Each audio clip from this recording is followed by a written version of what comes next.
Hey there, welcome to Concept. Today we're going to talk about Mobs Inc., which is a Ludum Dare 33 game. Ludum Dare 33, I believe, was back in August, and the theme for that was You Are the Villain. This one won Ludum Dare. As far as I can understand, you can win Ludum Dare. There's a ton of games, but they do have a voting system, and they also give out medals for the different types of the different things that come out into a game, such as audio and visuals and fun and gameplay and everything.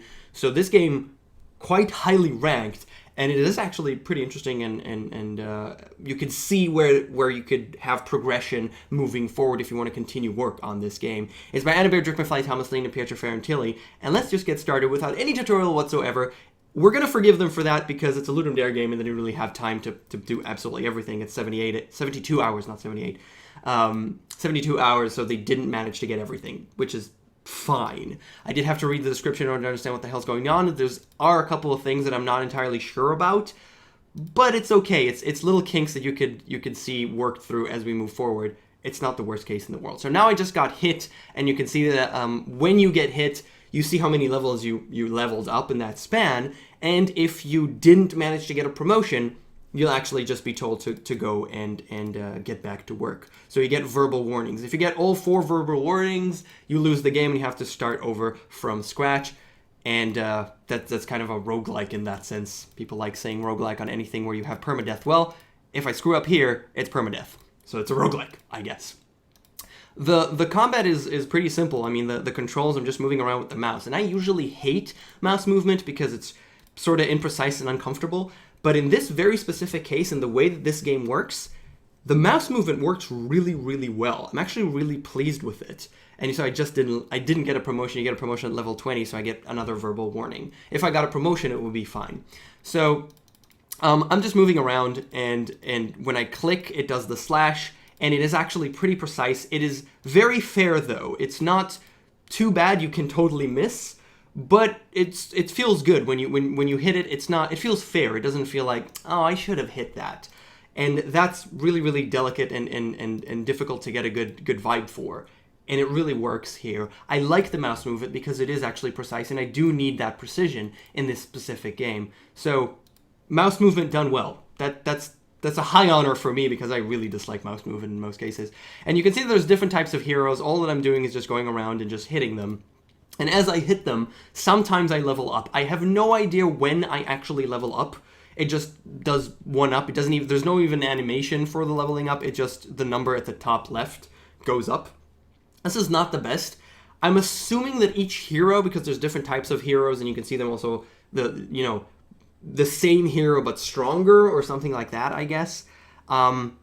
I guess what happens there is that they have experience, and actually you need a specific amount of experience in order to level up, but it's not communicated in any way. There's no feedback for that whatsoever. So I don't know when I'm leveling up whatsoever. When I do level up, however, whatsoever, ever, I actually get a new power. So I get more HP. I have HP at the bottom right, which I also took a while for me to actually see. I have hearts at the bottom right. I get hit a couple of times, and when I run out of HP, the boss talks to me. If I get a promotion, I get a promotion. If I don't get a promotion, I get a verbal warning. And if I do get promoted, more HP and a new power. So potentially this game is kind of, you want to stop using your normal ability and start using your cooldowns as much as possible. It's not there yet at all. You mostly use your normal power. But if you think about progression, you would like to kind of get away from the normal attack, which will probably suck moving forward. You'll have to hit stuff more than once, or there'll be shields or different things that you need to, tons of progression that you could think about, and you'll be mostly using your cooldown, so it'll be a much more skill-based game, which is really, really cool. It is very skill-based right now, but even more so in the future. And this thing just slows down, and then I can hit whenever I want, and it does a big AoE splash damage and kills everything. There's so much you could think about moving forward. Different characters, different amounts of HP, different heroes that come in, different powers, upgrades in terms of moving faster and having more HP maybe. And there's so much you could do. This is such a bare bones, basic example of a great concept, which is exactly what Ludum Dare is about. And it is quite fun. I can see myself paying $3. If there's a ton of content, I could see myself paying $3 on Steam to play this. And maybe even, add multiplayer, add different maps, maps that expand and not just there's so much you could think about. It's so easy to expand upon this basic concept of a game where you just walk around and kill stuff, and it is quite fun. It does get boring in this specific instance because it's not that difficult, though you do get hit sometimes, especially with the later heroes that actually do splash damage AoE, and that usually gets you even if you go through them. You kind of have to start timing yourself. It does get very skill-based. But it does get, I mean, I'm okay with it. I learned most of the content that there's here, and now I just want more. If you go with, 10 characters, tons of different things you could do, upgrades, a ton of content, just pour content into this, it could totally be a $3 or $5 game on Steam that I could see people buying, especially if you have multiplayer, which is really, really fun. We just got Wrecking Ball, press W to trigger Bouncing Ball, crushing foes. So let's just try this out. And we can pick a direction, and it just goes haywire and hits everything, which is kind of nice. It is a bit too long, so eventually I just want to kind of stop it. But yeah, you can also see that my character is evolving and growing bigger and cooler, and it's pretty great. In all aspects, it's pretty damn great. I don't have too many bad things other than the lack of tutorial and some things that are ambiguous, but you could totally forgive them because it's a Ludum Dare game. And you can already see that guy, the big knight guy, just does a smash on the ground, which usually gets me.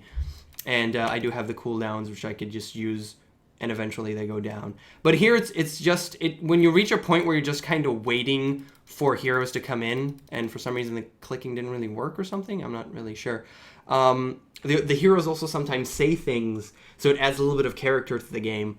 A lot of things you could do here, and eventually you do die and you have to start over. And when that happens, they actually don't have I'll just let myself die here.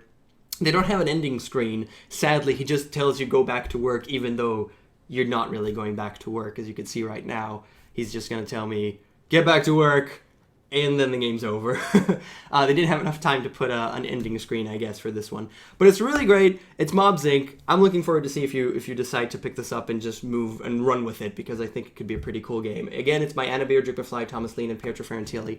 And that's it. Thank you so much for watching, and I'll see you guys next time. Bye.